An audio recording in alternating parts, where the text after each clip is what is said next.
యువత కోసం, వాళ్ళ భవిష్యత్తు కోసం చదువుకొని నిరుద్యోగులుగా లక్షల మంది ఎన్నో ఆశలతో తెలంగాణ వస్తే మా బతుకులు బాగుపడితే మాకు ఉద్యోగాలు వస్తాయని చెప్పి ఉద్యమంలో ప్రాణాలు కోల్పోయి ప్రాణాలు అర్పించి సమ్మె చేసి తెలంగాణ తెచ్చుకుంటే గత పాలకులు ప్రతి ఒక్కరిని మోసం చేసింది.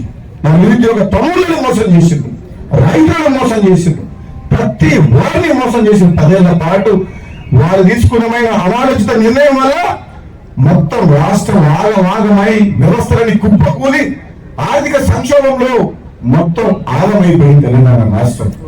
ఇప్పుడు వచ్చింది ప్రభుత్వం, పేదల ప్రభుత్వం, పేదల రాజ్యం అయిపోయింది.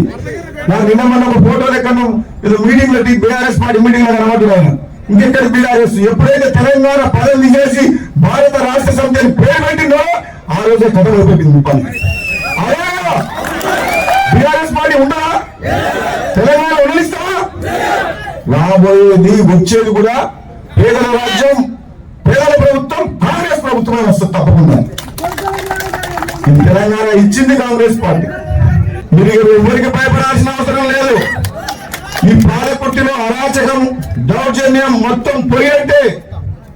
ఒక ప్రజా పాలన మీ ముందుకు రాబోతుంది. ఒక శాంతియుత వాతావరణంలో ఎవరికైనా అన్యాయం జరగకుండా చూసుకునే బాధ్యత ఈ కాంగ్రెస్ పార్టీది. ఇక్కడ ఉన్న శాసనసభ్యులది. మీ అందరం ఒక జట్టులాగా మీ అందరికి తోడుంటాం, అండగా ఉంటాం. భయపడాల్సిన అవసరం లేదు. ఇప్పటి కూడా వాళ్ళు పేర్లు చెప్పుకొని ఎవరో కొందరు బెదిరిస్తున్నట. ఖబర్దారు చెప్తున్నాం, మన అసెంబ్లీలో చెప్పారు, మరి చెప్తున్నా. ఇక్కడ నుంచి వరంగల్ జిల్లాలో ఉమ్మడి వరంగల్ 2 సీట్లు కొద్ది తేడాతో ఓడిపోయాను. పెద్ద పెద్దలు అందరూ కూడా లెక్కలు తప్పు, ఆచరణ తక్కువలే. మీ దగ్గర 1000 కోట్లు ఉన్నాయి కాక 1,00,000 కోట్లు అవినీతి సొమ్ము ఉండొచ్చు కేసీఆర్ దగ్గర. ఇది ప్రజలు అనుకుంటే నిన్న ఏం చేసిందో ఎక్కడ తీసుకుపోయి చూసింది. నేనేమో పాములుగా పోయి రిటైర్ అవుతాను అనుకున్నా, కానీ కాదు నిలబడ్డాడు. నేను రిటైర్ అవుతుండొచ్చు, కేటీఆర్ అమలుగా పోతుండొచ్చు, కవిత ఇంకోటి ఉంటే జైలు పోతానని నేను అనుకున్నాను. ఇక పోయే టైం వస్తే అది కూడా తప్పదు. దోసుకునే సొమ్మంతా కక్కే అన్నమాట. 10 ఏళ్ల పాటు అధికారం ఎంత పెట్టుకొని దోసుకున్న సొమ్మంతా మనం ప్రజలకు చెందేటట్టు అవినీతిని బయటికి తీసుకొస్తాం. కాళేశ్వరం ప్రాజెక్టు కడితేనేమో కూలిపోయింది.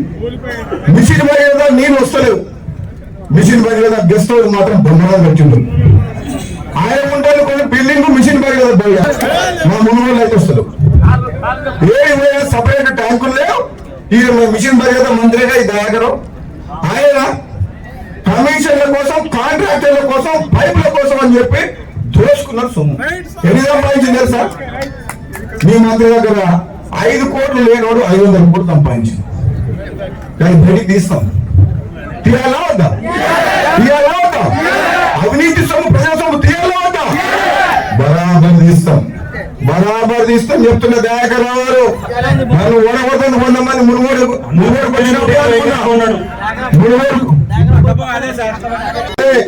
రాజగోపాల్ రెడ్డి మళ్ళీ వాపస్ వచ్చిందంటే బిడ్డను మునుగోడుకు వచ్చిపోయినావు కదా. అప్పుడు నాకు నీకు రిటర్న్ ఇప్పిస్తుందికే మళ్ళీ కాంగ్రెస్ వచ్చింది. ఈ రోజు మనం పాలకుర్తి అడుగు పెట్టిన మేడం ఉన్నది, మీకు సరిపోతుంది. ఎప్పుడైనా అవసరం అవుతాయి. మేడంకు తమ్ముడు ఉన్నాడు, అన్నున్నాడు, మీరు కూడా మీ వెంట ఉంటారు. ఏ ఆపద వచ్చినా, సాపద వచ్చినా, ఏ రాత్రి 12 గంటలకైనా, ఏ అర్ధరాత్రి అయినా సరే మన పేరు మీద నడవాలి. దయాకర్ రావు ఖబర్దార్, నువ్వు రిటైర్ అయితేనే మంచిది. ఎక్కువ తక్కువ మాట్లాడితే మాత్రం మళ్ళీ మాత్రం మంచిగా చేసిన కాడికి చాలు, దోసుకున్న కాడికి చాలు. ఇక నీ ఆపు రాజకీయాలు